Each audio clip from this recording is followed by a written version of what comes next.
Putin's regime hasn't really been tested in that way. He's never had to face a really terrifying political or economic crisis because he's always been cushioned by the impact of his own propaganda machine, and he's been cushioned by money, by oil money.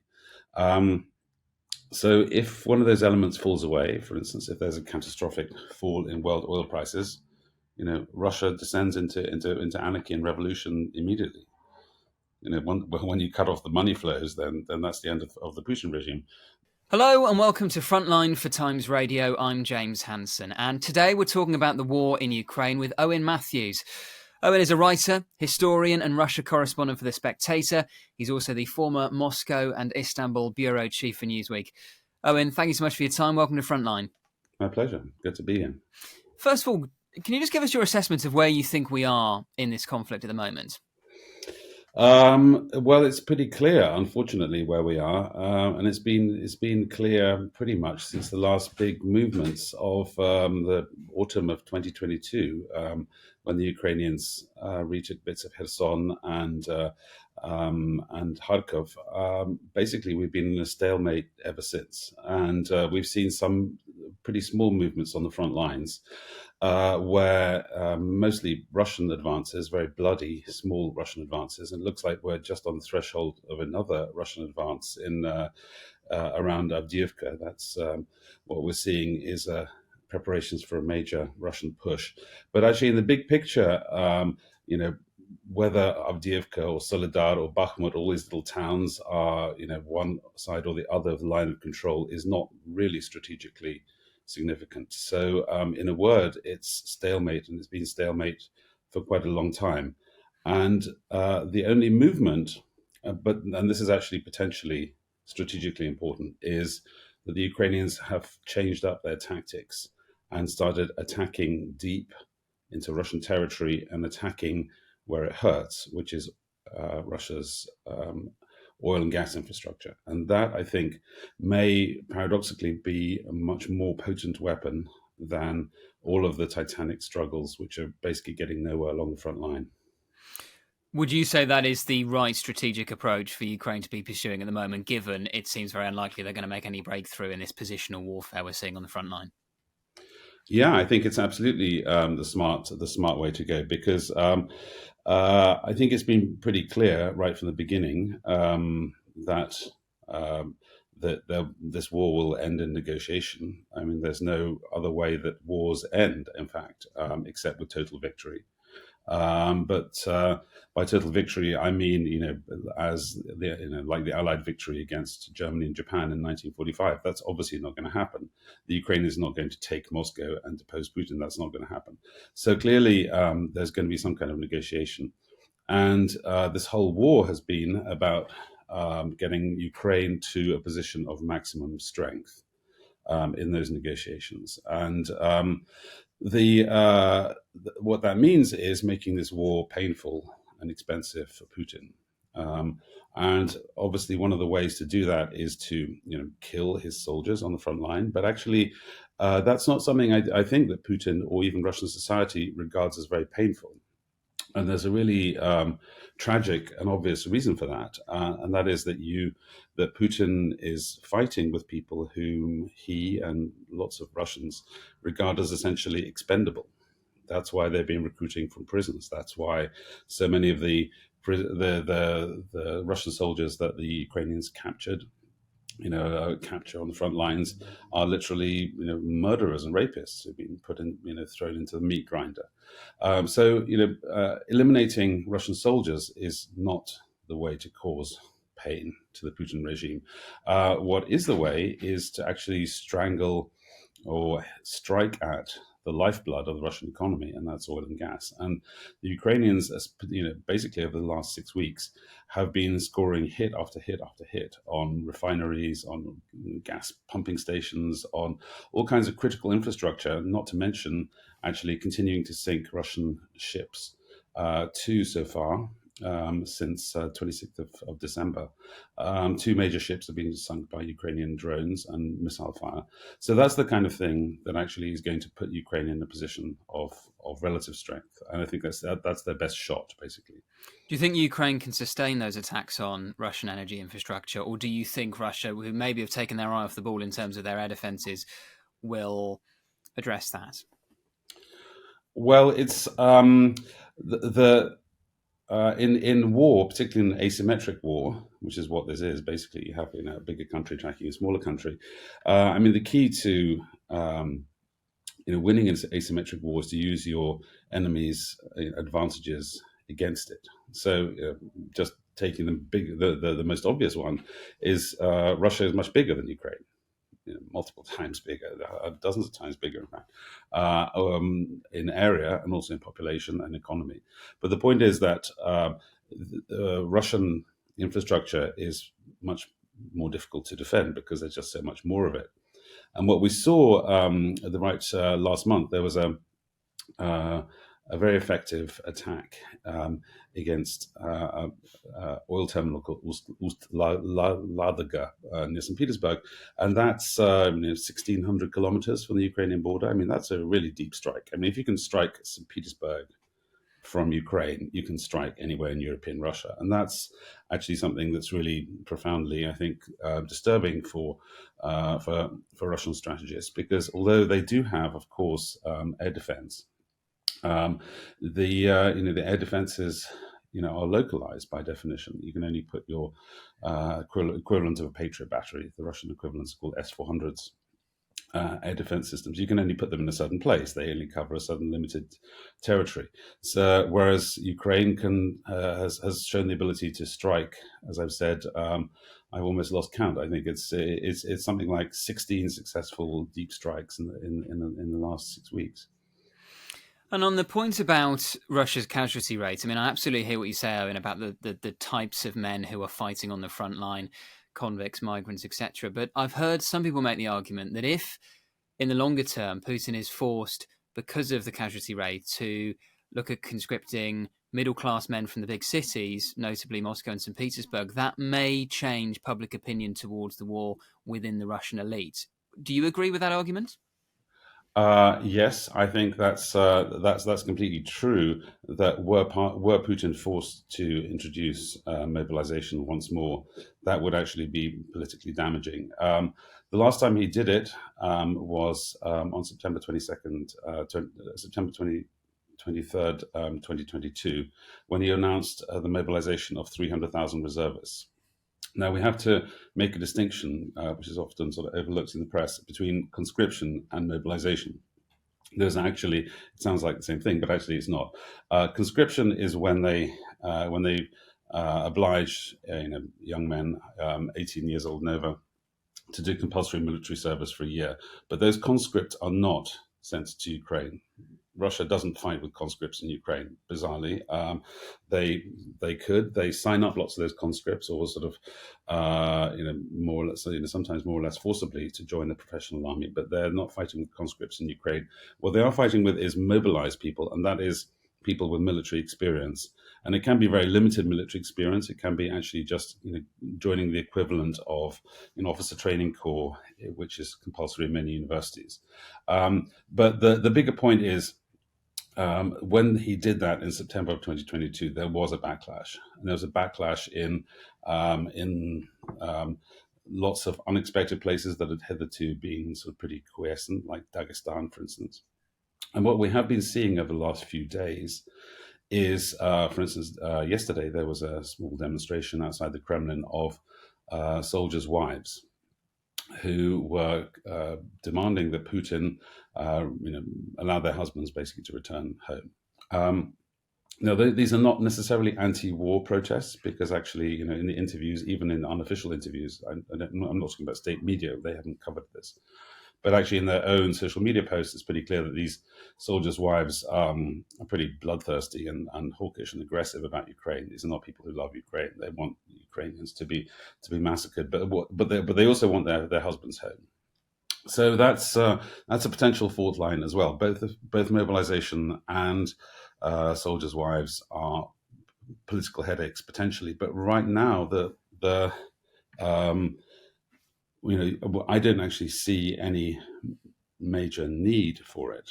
Um, uh, Putin has made a huge effort and thrown a tremendous amount of money at recruiting soldiers from the deep provinces, and has specifically made a point of not recruiting people or not mobilizing people as much as possible from the big cities of Moscow and St. Petersburg, because he knows that'll create a political backlash.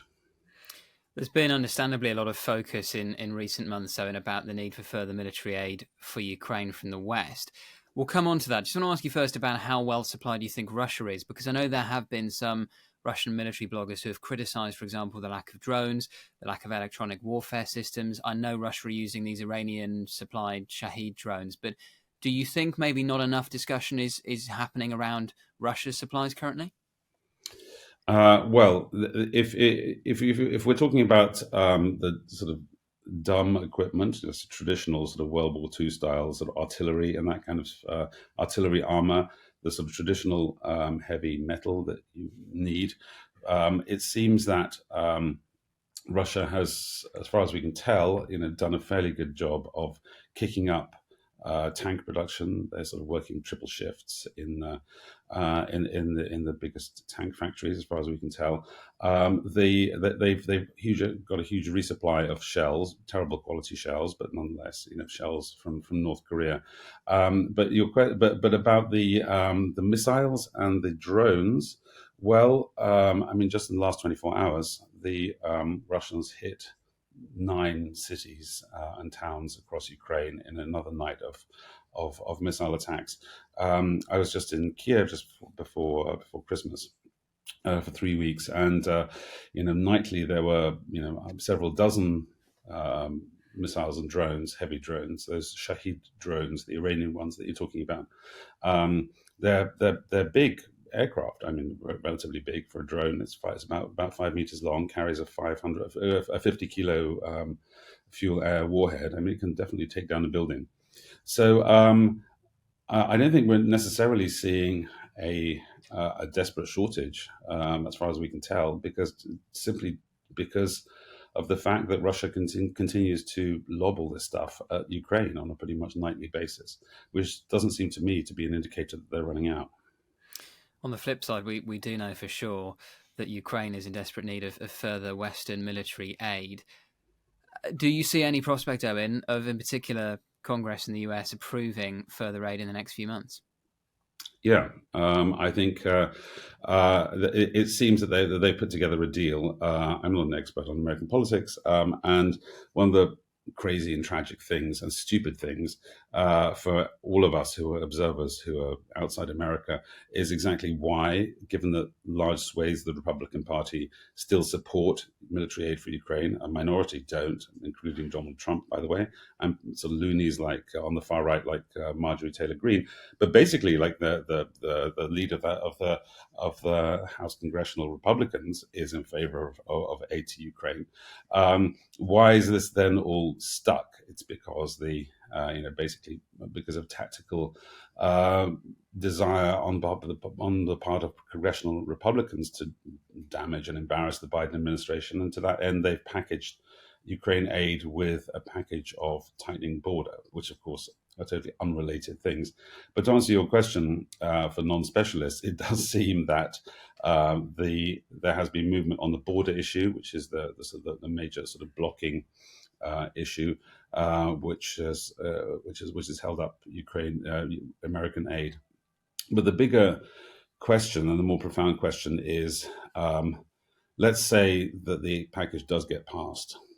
The fact that this happened at all is a profoundly shameful, in my opinion, episode for the United States. It sends the worst possible message to all current and future American allies around the world about America, frankly, not being not only a reliable partner, but actually demonstrating its deeply dysfunctional nature of American politics.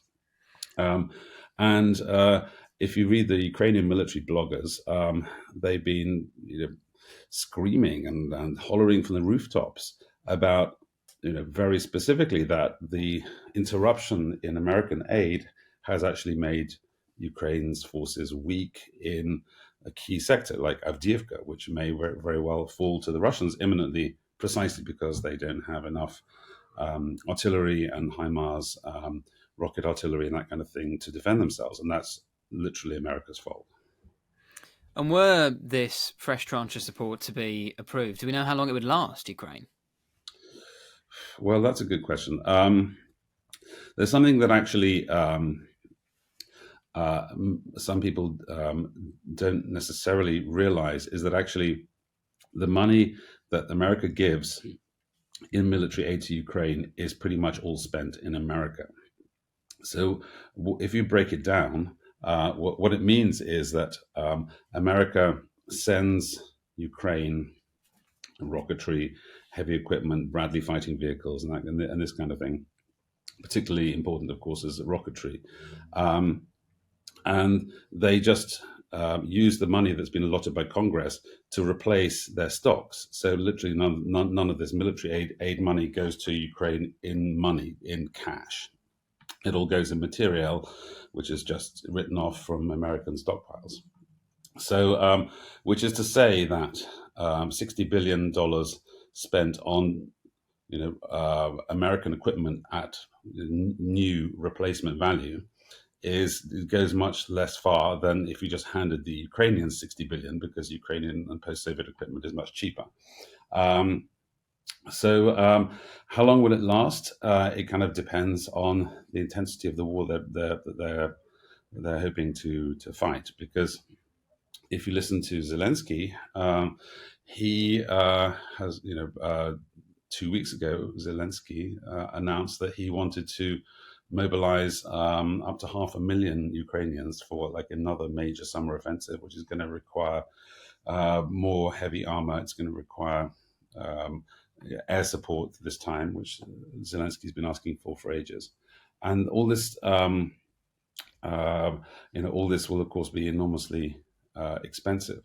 But the one thing that Ukraine lacks, which is more serious than equipment and rockets and money, is people. And that's actually a much more difficult problem for Zelensky to solve, because he has stepped up recruitment, he's stepped up, he's cut down on medical exemptions for military training. He's actually caused beginning to cause something of a backlash in Ukrainian society by mobilizing more people. But if he wants to, a gap then opens up between expectations and this kind of thing that Zelensky is promising to do, which is notionally still take back all the land that Putin has occupied since 2014. That's still their stated strategic goal, and the actual human resources that are available to do that. What do you make, Owen, of the reports we've had in recent weeks of a disagreement, to put it mildly, between President Zelensky and General Zaluzhny, Ukraine's military commander-in-chief, even a suggestion that Zelensky attempted to dismiss Zaluzhny? What's your reading of that? I think it's pretty clear that he is going to dismiss Zaluzhny. In fact, Zelensky just gave an interview to Italian television yesterday, essentially confirming that he's undertaking a sort of major reshuffle. What to make of it? I mean, there's two ways to read this. One of them is, Zelensky is a democratically elected president. By the way, with a massive mandate. When he was elected back in April 2019, Zelensky got 73% of the vote, which is like incredible in any democracy. So, and he seems to have still, pretty clear popular mandate for what he does. He's the president. The army is subordinate to the president, so why shouldn't he do what he likes? So, and it's really nobody's business but Ukraine's. The other interpretation of this is that actually Zelensky's disagreement, his beef with the commander of the army, General Valery Zaluzhny, is not really about Zaluzhny's conduct of the war. It's because Zelensky is jealous and frightened of Zaluzhny as a future political rival. And I think, frankly, both of those explanations are true, to be honest. This conflict with Zaluzhny has been going on actually since last October. It's just been sort of trundling along, and Lots of people have blamed Zaluzhny for getting nowhere, basically, with like the big summer offensive. Zaluzhny's people, there's kind of a war of words. I was briefed by both sides, by like sort of Zelensky advisors and by Zaluzhny advisors, and they're all sort of off the record briefing against each other, which again is not incredibly healthy. But what Zaluzhny's people say is, well, the summer offensive failed because Zelensky insisted that we attack equally along a broad front, whereas Zaluzhny wanted like a concentrated strike force to hit, to strike towards the middle of the so-called Mariupol corridor, and cut that land bridge to Crimea in half. Who knows whether that's true or not? But what we do know is that there's both a political rivalry and discontent within the Zelensky circle about how Zaluzhny's been fighting the war. And the fact is that Zaluzhny has actually failed to make a breakthrough. He succeeded in keeping the Russians at bay. He's failed to make a breakthrough. Is that success or failure? Hard to tell. Does President Zelensky have the same influence in world capitals that he did 2 years ago? No, I don't think he does. Well, in fact, actually, one of the saddest comments on this was back in December. Some pranksters got through, pretending to be the president of somewhere, I've forgotten, got through to Giorgia Meloni, the Prime Minister of Italy. And they spoke to her for some time. They convinced her that she was talking to somebody, to a fellow European leader. And one of the things that Giorgia Meloni, the Prime Minister of Italy, said is that actually everyone's here is really tired of Ukraine. And obviously that was an unguarded comment. She didn't expect that to be broadcast, but I think it's pretty true. There's actually you don't see a lot of Ukraine fatigue coming across in the opinion polls in Europe. In other words, it's not yet overwhelming, but it's definitely there. And even as early as last spring, like a year ago, in France, you saw the protesters using money spent on that France sent to Ukraine instead of spending it on more subsidies for idle farmers or whatever it may be. The alternative for Deutschland, AfD, the right-wing populist party in Germany, is against further arming, sending further aid to Ukraine. So it's definitely the idea of defunding Ukraine is catching on in the political right, both in America and Europe. And Zelensky himself, I think, on a personal level, I think he's spent a lot of his political capital, to be honest, because I think he had one shot at securing major funding, and that shot was the very high-profile funding round, if we can call it that he did last winter and last spring in anticipation of his big offensive. That was his roll of the dice. The offensive didn't get anywhere. So is he now going to come back and say, we're going to have to do it again? We're going to give us more money and more weapons, and we're going to break through this time where we couldn't break through last time? I mean, I think that's going to be a difficult sell now for Europeans and indeed Americans. If you're Vladimir Putin, what are you afraid of at this point? That is an excellent question, James. I think that Putin is primarily concerned about domestic stability and domestic popularity. And when one of the things is that the people who from the outside of Russia don't perhaps appreciate is the extent to which the Kremlin is obsessed with opinion polls. They do polling all the time. It's actually one of the sort of strange features of the regime is that they are incredibly concerned and very super sensitive to protest, resistance, and they're very, very keen for Putin to remain genuinely popular. I think The sad fact is, by the way, that he is genuinely popular, for various reasons. Propaganda among them, lack of opposition is another one, and so on. But the Putin's main concern as he goes into the election cycle, there's going to be presidential elections in Russia at the end of March, is that he needs to sort of stay on top of the narrative. And the things that could cause him to lose control of the narrative, I think, are the deep strikes on energy infrastructure. You already saw, actually, last year, some strikes on Ukrainian drone strikes on refineries, causing sort of localized shortages of petrol. So that that kind of thing is really damaging to someone whose authority entirely rests on his being in control. One of the other interesting things that I think people don't immediately realize about Russia is the extent to which the war is being downplayed. So if you look at, for instance, Steve Rosenberg of the BBC does excellent press reviews from time to time. You can see them on YouTube and on the BBC. And when the news of the war is on like page 3, page 5. If you watch the Russian television news, Ukraine is sort of right down the agenda. It's not front and center of policy, and that's another key part of Putin's message is, we got this. It's a special military operation.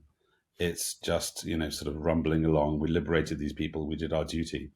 And essentially he wins in his own terms by not losing. As long as he can keep the front line stable, keep it, keep the economy sort of ticking over with his oil and gas imports, then I think he considers himself to be politically secure. The wild card is a situation like Prigozhin's rebellion last summer showed that actually this system is actually weirdly brittle and can sort of disintegrate in kind of strange way and totally unexpected ways. And in that sense, Putin is very different from someone like Erdogan in Turkey. Erdogan has been in power for almost as long as Putin. But Erdogan has weathered like constant, catastrophic crises. Erdogan's had to deal with a massive migration crisis from the Syrians, like about 8 major inflation crises. One of them is still ongoing. The earthquakes. The military coup. Erdogan's regime is resilient because it's actually been tested and survived. That's the key. That's the determination of a properly stable system. Putin's regime hasn't really been tested in that way. He's never had to face a really terrifying political or economic crisis because he's always been cushioned by the impact of his own propaganda machine, and he's been cushioned by money, by oil money. So if one of those elements falls away, for instance, if there's a catastrophic fall in world oil prices, Russia descends into anarchy and revolution immediately. When you cut off the money flows, then that's the end of the Putin regime. But the other way of toppling Putin or undermining him or damaging him, which the Ukrainians have long sort of counted on and talked about, which is kicking him out of Ukraine. I personally don't think that's actually going to be nearly as serious for the Putin regime. Or, it would potentially be serious if they lost Crimea and Donbass, but I don't think that that's militarily even remotely achievable. So in that sense, the danger is not going to come from the front lines unless there's like a major breakthrough and collapse that actually sort of devastatingly reduces Russia's holdings in Ukraine. The danger comes from the functionality of the oil infrastructure that underpins Putin's economy, and the danger comes from popular content, which tends to be economically driven. So that's two ways of saying the same thing. Just finally, Owen, what's the one thing that you're not hearing enough discussion about around this conflict that you think more people need to be talking about? I think actually one of the big discussions that needs to be had is whether whether it's a good idea for Ukraine to take back those lost territories. And this sounds, very controversial, and lots of my Ukrainian friends get very upset when we talk about this. But I think the reality is on the ground that the partition of Ukraine has happened. It's already a reality in many parts of Ukraine, i.e. Donbass and Crimea. It's been a reality for 9 years now, getting on for a decade. That's a long time. Once a country has been, a territory has been essentially under foreign administration or under alternative administration for a decade, and everybody who is pro-Kiev and politically sympathetic or politically hostile to Russia has been arrested or fled or kicked out. Those territories have changed. They're really not Ukrainian anymore, and they're really around 130,000 young men from Donbass in total have fought on the front lines on the Russian side. 130,000 of them is the biggest single contingent of the Russian forces. So the one thing that's not really discussed is we assume with the Ukrainians that their advance especially into Donbass, will be treated as a liberation. I strongly doubt that. I think the people who are in Donbass still will regard that as a war of conquest and compulsion, and that makes it for a very difficult moral equation. And already you actually see quite a few Ukrainian politicians that are willing to say that, basically. There's a guy called Alexei Arestovich, who was a close advisor to Zelensky for many years. In fact, probably the most prominent, publicly prominent advisor. And Arestovich tweeted back in August, if the loss of Donbass and Crimea is the price we have to pay for joining the EU and NATO, that's a reasonable price to pay. I suppose the counter argument would be, and I spoke only last week on Frontline to General Philip Breedlove, who said, look, if we were to provide Ukraine with the air support that any Western nation fighting a similar war would expect if they were engaged in this conflict themselves, then Ukraine absolutely could retake Crimea and the Donbass. Do you just think that's fanciful? Well, General Breedlove is better qualified than I to discuss the military metrics, but I'm saying something completely different. I'm saying it's a terrible idea, morally and practically, because it becomes a war, not of liberation, but you're essentially compelling people by force to be Ukrainians who don't want to be Ukrainians. That's a very different thing. And I'm talking specifically, just just to be very clear, about the Donbass, the rebel republics of Donbass and Crimea. What's less clear-cut is the populations of Kherson and Zaporozhye. Those are the two provinces that have been taken since, and parts of Donetsk and Lugansk. But the point is that the partition has essentially been sort of brutally enforced, and there's been essentially ethnic cleansing or displacement of populations. There are millions of internally displaced people, about 5 million of them, inside Ukraine, lots of them from those eastern areas. But they don't, and they of course say that we want to get back. But you have the same problem as the negotiators of Dayton had, for instance. Negotiators over the Yugoslav Civil War had at Dayton, Ohio, is what do you do with the reality of ethnic cleansing? And returning it to the status quo ante, even if Breedlove says that it's possible, if it's possible to retake Crimea, what do you then do with Crimea? Crimea, the logic of the Ukrainian government is, if we retake everything that has been lost, then the war will be over, Russia will be humiliated, and Ukraine will be more secure. I think the exact opposite is true, is that actually if you were in some way to take back those republics, you would actually be creating, not only would you make Ukraine ungovernable again, because it's precisely the tension between those sort of Russian-speaking, in some cases Russia-supporting populations in the east and south of Ukraine and in Crimea, and the tension between their political interests and aspirations and those of the Western Ukrainians. That was the whole story of Ukrainian politics. So there is a civil war element to this. I just to be very clear, if Russia had not been involved in this, then Ukraine would have perfectly would have worked out those problems internally, and there would not be a war. So the war is definitely fomented by Russia, but nonetheless, after what's happened, I think that actually Ukraine would be a better and more secure country without those areas. And more Ukrainian politicians are kind of accepting of that reality. Owen, we really appreciate your insight and expertise. Thank you so much for joining us today on Frontline.